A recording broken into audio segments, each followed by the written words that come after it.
শেফালি হানিমুনটা কি? আমার তো সেটাই মাথায় আসতেছে না। আমরা তো জামাইবো একসাথে ভালোই আছি। তুমি এখনো বোকা আছো শামসু। হানিমুনটা হইলো জামাই ফকরে টাকা থাকুক আর না থাকুক, ফুটানি দেখাইতে যাইয়া একটু রং ঢং করা আর বাড়তে কিছু খরচ করার নাম হইলো হানিমুন। কত মজা হানিমুনে, জানলে তো বিয়ের আগেও আসতাম। হ্যাঁ পণ্ডিত, কি করলে আইডিয়া? ঘুমের মধ্যে উল্লা পাল্লা স্বপ্ন দেখি লাভ দিছ কই? আমার কোমরটা সে আরো 2-1 দিন আমি হসপিটালে থাকতাম। এত তাড়াতাড়ি নিয়ে এসছো, একটু আস্তে ধাক্কা মারো। আর এক ধাক্কা মারি আমার জান নিও না পণ্ডিত। মেডিকেলে শুই থাকলে আজীবন তোমার শরীর ভালো হইতো না। বাসায় আসি বসি বসি হইলো কিছু কাজ করলে শরীর দেখবা 2 দিনে ভালো হয়ে গেছে। ডাক্তার নাকি বললো তোমার শরীরে তেমন কোন সমস্যা নাই মাখন মিয়া, সেজন্য পণ্ডিত তোমারে নিয়ে আসছে।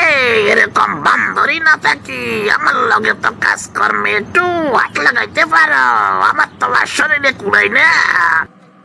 কয়দিন একটু বসি বসি খাইতে কান্না ভালো লাগে কবিরাজ। ডিউটি তো মেলা কাছি, আমি ছুটি চাইলেও দেয় না।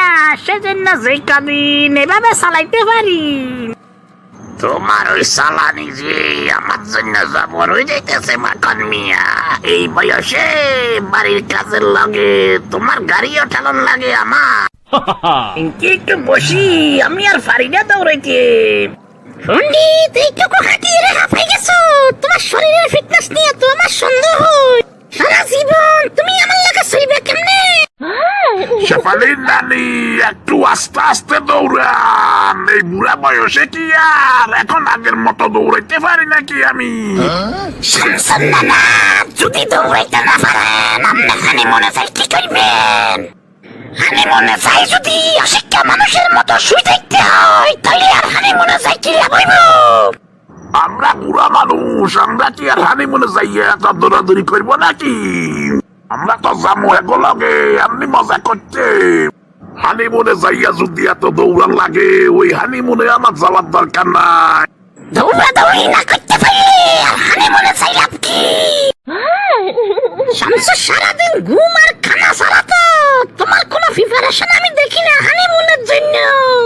পণ্ডিতরে দেখো কত সুন্দর, বউয়ের কথা মতো সকাল সকাল ঘুম থেকে উঠি শারীরিক এক্সারসাইজ করতে আছে। শেফালি হানিমুনে যাইবার জন্য এক্সারসাইজের কোনো দরকার হয় না।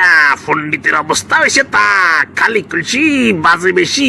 যেটা করবে দরকার সেটা করতে না পারলে আর কি করবো এক্সারসাইজ ছাড়া।